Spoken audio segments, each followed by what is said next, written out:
ان کے لب رنگی کی نچھاور تھی کہ جس نے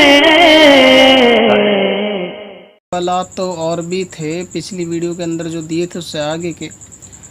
جیسے ایک سوال یہ بھی آتا ہے کہ قربانی کے اندر جو حصے لیے جاتے ہیں وہ کس جانور میں کتنے حصے لیے جا سکتے ہیں۔ بعض لوگ یہ کہتے ہیں کہ ایک بکرے میں بھی 7 حصے لیے جا سکتے ہیں، کیا یہ صحیح ہے یا نہیں؟ تو دیکھیں، حصے لینے کا جہاں تک تعلق ہے تو وہ بڑے جانور میں لیے جا سکتے ہیں، یعنی بھینس اور اس کی نسلوں میں، اسی طرح اونٹ وغیرہ میں اس طرح حصے لیے جائیں گے 7۔ اور یہ جو کہا جاتا ہے کہ بکرا بھی ہے تو اس میں حصے لیے جا سکتے ہیں، تو ایسا نہیں ہے۔ دراصل دین کو اتنا آسان اپنی نفس کی پیروی اس کو بنانے کے لیے وہابیوں نے یہ من گھڑت بات عام کر رکھی ہے کہ ایک بکرے میں جو ہے نا پورا جانور بھی ذبح قربانی اس کے نام کی جا سکتی ہے۔ جس طرح 20 رکعت تراویح پڑھنے میں ان کو آفت ہے تو اس کو شارٹ کر کے انہوں نے 8 کر دیا، سنتوں کو ختم کر کے صرف فرض پڑھ لو کافی ہے کہنا، امامے اور ٹوپی وغیرہ کو ختم کر کے کہ نماز بغیر ٹوپی کے بھی ہو جائے گی۔ اسی طریقے سے انہوں نے ایک بکرے پہ اگر سارے گھر خاندان کی قربانی واجب کی ادائیگی اگر کہہ بھی دیا تو اس میں کوئی بڑی بات نہیں ہے۔ یہ تو ایک چوزے پر بھی پورے کنبے کی قربانی کر دیں گے، کافی رہے گا، کیونکہ یہ اللہ تعالیٰ کی راہ میں نہ تو خرچ کرنا جانتے ہیں، نہ ہی اس کی عبادت کے اندر اضافہ کرنا جانتے ہیں، تو اسی طریقے سے سنت وغیرہ کو بھی ختم کرتے ہیں۔ لہٰذا جو حصہ لیا جائے گا وہ ایک بڑے جانور میں لیا جائے گا۔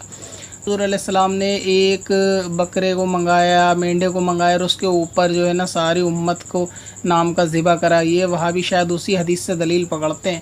تو اس حدیث کا مطلب یہ ہے کہ وہ ایک ایصال ثواب کے لیے حضور علیہ السلام نے ساری امت کو شامل کیا تھا، بلکہ وہ حدیث پاک ایصال ثواب کی دلیل بھی ہے کہ آپ گزرے ہوئے کو اور آنے والوں کو بھی ایصال ثواب کر سکتے ہو، جس طرح حضور علیہ السلام نے ایک جانور ذبح کر کے اللہ تعالیٰ سے فرمایا کہ یہ میری طرف سے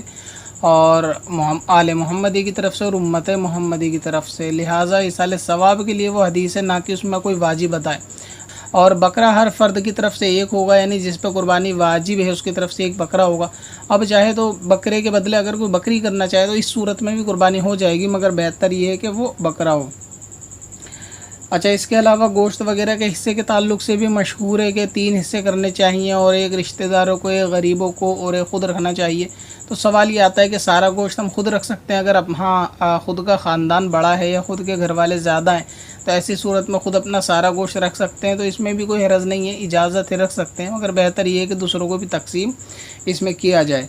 اچھا، ایک آتا ہے کہ اگر ذبح کرنے والا وہابی ہو، ایسی صورت میں جانور ذبح ہوگا تو دیکھیں وہابی کے ہاتھ کا ذبح ہوا بالکل سور کی طرح حرام ہے، تو اگر وہ جانور وہابی نے ذبح کیا تو ایسی صورت میں ذبح نہیں ہوگا۔ ہاں، اگر ایسا ہے کہ قصائی خیالات وہابیہ کا ضرور ہے، مگر یہ کہ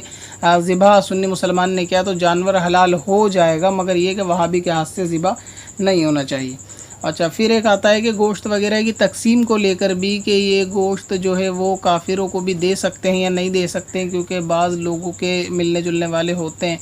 تو ایسی صورت میں حکم یہ ہے کہ قربانی کا گوشت ہو یا کیسا بھی وہ کافر میں تقسیم نہیں کرنا چاہیے، بلکہ سنی مسلمانوں کے اندر تقسیم کرنا چاہیے۔ تو اب یہاں ہوتا یہ ہے کہ کچھ بد مذہبوں کے گھر سے بھی گوشت وغیرہ آ جاتا ہے، جیسے وہابی وغیرہ آس پڑوس میں ہوتے ہیں تو ان کے وہاں سے گوشت آ جاتا ہے، تو سنیوں کو اس میں کیا کرنا چاہیے؟ تو ان کے وہاں کے گوشت کو الگ رکھنا چاہیے، اور ان کے وہاں کا گوشت واپس کسی وہابی یعنی انہی کے فرقہ باطلہ کے گھر میں بھجوا دینا چاہیے کہ خبیث مال کو خبیث لوگ کھائیں گے تو اس میں کوئی اعتراض والی بات نہیں ہے۔ اچھا، ایک اسلامی بہن نے پوچھا تھا کہ جوائنٹ فیملی ہے ہماری، سب مل کے رہتے ہیں، اسی طرح ہے کہ اسلامی بھائی کا بھی یہی سوال تھا کہ سب جنے مل کے رہتے ہیں، مال کا مالک کون ہے اس کے بارے میں پتہ نہیں چلتا جوائنٹ فیملی میں، جس سبھی لوگ کماتے ہیں اور گھر کے بڑوں کے ہاتھ میں لا کے پیسے دیتے ہیں، اب یہ قربانی کس کے نام کی واجب ہوگی؟ تو دیکھیں، اس میں قربانی کے واجب ہونے کا جو شرط ہوگی وہ یہ ہوگی کہ جو اس سب مال کا مالک ہوگا قربانی اس پہ واجب ہوگی۔ مثال کے طور پہ اگر کوئی شخص ہے وہ کماتا ہے، کمانے کے بعد گھر میں پیسے بھیجتا ہے باہر سے، تو ظاہر سی بات ہے اگر اس نے اپنے پاس کوئی مال جوڑا نہیں ہے اور یہ مال جو اس نے دیا ہے وہ گھر والوں کو خرچے کے لیے دے دیا، تو ایسی صورت میں جو اس مال کو رکھ رہا ہے، یعنی اگر گھر میں عورت رکھ رہی ہے تو وہ اس کی مالک ہوگی تو اس پہ قربانی واجب ہوگی، اور اگر آدمی نے اپنے ہی مال گھر میں رکھنے کے لیے صرف بھیجا ہے، یعنی اپنا اس کا خود کا مال ہے لیکن جوڑنے کے لیے گھر میں بھیجا ہے، تو ایسی صورت میں مالک تو یہ شخص ہی ہوگا اور قربانی اس پہ واجب ہوگی۔ لہٰذا جوائنٹ فیملی کے اندر جہاں سب جنے کما کے کسی ایک شخص کے ہاتھ میں پیسہ دے کے اس کو مالک کرتے ہیں، عرف میں یہی عام ہے، تو ایسی صورت میں جو شخص یہ پیسے رکھ رہا ہے، چاہے وہ گھر میں لیڈیز ہو یا جینٹس ہو، اس کے نام کی قربانی ہوگی، باقیوں کے پاس اگر مال نہیں ہے تو اس میں قربانی نہیں ہوگی۔ اسی طرح گھر کے اندر خواتین کی جو شادی وغیرہ کا تعلق ہوتا ہے لڑکیوں کی، تو ان کی شادی سے پہلے بھی کچھ اخراجات جو ہے وہ جمع ہوئے رہتے ہیں یا زیور وغیرہ رہتے ہیں عورت کے پاس، جب تک اس کی لڑکی مالک نہیں ہو جاتی تو ایسی صورت میں اس زیور اور پیسے رکھنے والی کے اوپر بھی قربانی واجب ہوگی اگر گھر میں وہ لیڈیز نے رکھ رکھا ہے۔ اور اگر یہ سارے پیسے اور زیور وغیرہ کے تعلق جو ہے وہ آدمی کے ساتھ ہے کہ یہ شادی کے لیے خاص رکھ رکھے ہیں، پھر بھی اس پہ قربانی جو ہے وہ واجب ہوگی، جو اس کا فی الحال مالک ہوگا اس پہ واجب ہوگی۔ اگر لڑکی کو یہ چیز دے دی گئی ہے، لڑکی کے قبضے میں ہے اور لڑکی مالک ہے، تو قربانی لڑکی کرائے گی، اور یا لڑکی کی طرف سے کوئی بھی کروا دے، یا پھر یہ کہ جس کے پاس اس وقت مال ہے وہ قربانی کروائے گا۔ اچھا، جس پہ قربانی واجب ہوتی ہے اس کا مطلب یہ نہیں ہوتا کہ وہ شخص خود جانور کو ذبح کرے یا پھر وہ شخص خود اپنے پاس سے خود ہی قربانی کروائے جانور خرید کے، ایسا نہیں ہے، بلکہ اس کے گھر میں سے کوئی اور شخص بھی اس کے نام سے جانور کو ذبح کر دے یا پھر قربانی کروا دے یا پھر اپنی طرف سے پیسے خرچ کر کے قربانی کروا دے، ان صورتوں میں بھی جس پہ قربانی واجب ہے اس کی قربانی ادا ہو جائے گی۔ ایک بھائی نے پوچھا تھا کہ بڑا جانور میں 7 لوگوں کا حصہ لیا جاتا ہے تو کیا ان سب کو ہاتھ لگانا ضروری ہوتا ہے؟ تو ایسا بالکل بھی نہیں ہے، آپ صرف یہ کہ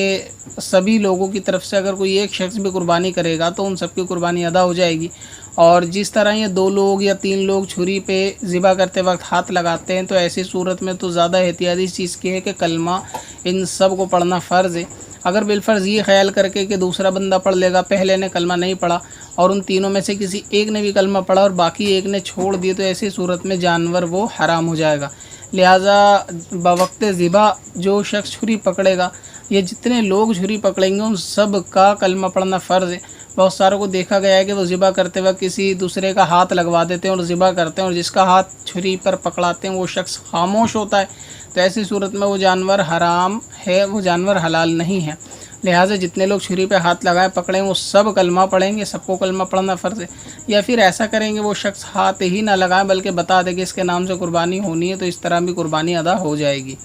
جانور کے کھال کے تعلق سے ایک سوال ہے کہ جو جانور یا بکرے کی کھال ہوتی ہے کہ اس کو مسجد یا مدرسے میں دینا ضروری ہے؟ تو دیکھیں، ضروری تو اس کے اندر نہیں ہے، اگر آپ اس میں اپنے صرف میں لانا چاہیں، اپنے استعمال میں لانا چاہیں تو وہ بھی خود رکھ سکتے ہیں، کسی جائز مقصد میں اس کو استعمال کر سکتے ہیں، جائے نماز بنانے اٹھنے بیٹھنے کے لیے اس کو استعمال کیا جا سکتا ہے۔ اگر اس کو بیچتے ہیں تو یہ رقم خود نہیں رکھ سکتے بلکہ اس کو رقم کو مدرسے کے اندر دینا پڑے گا، ورنہ اسی طرح یہ کھال بھی مدرسے کے اندر آپ کو دینی پڑے گی جبکہ خود کے استعمال میں نہ آتی ہو۔ تو یہ قربانی کے کچھ مسائل تھے جو ابھی حال فی الحال میں پوچھے گئے تھے کمنٹس کے ذریعے، جس کو میں نے مجموعی طور سے جواب دے دیا۔ امید ہے کہ آپ لوگوں کے جواب مل گئے ہوں گے۔ پھر بھی اگر کچھ سوالات ابھی اس ویڈیو کے دیکھنے کے بعد آتے ہیں تو پہلے وہ شخص جو نئے اس چینل پہ ہیں وہ پچھلی ویڈیو کو دیکھ لیں قربانی کے تعلق سے، کبھی پارٹ 1 ڈلا، یہ پارٹ 2 ہے۔ آگے انشاءاللہ تعالیٰ اور سوالات آئیں گے جو ان 2 ویڈیو میں شامل نہیں ہوئے، تو آپ اس کو یاد دلا دیں، انشاءاللہ تعالیٰ میں اس کو اگلی ویڈیو میں شامل کرنے کی کوشش کروں گا۔ پتھر میں حسن لالے پرنوار بنایا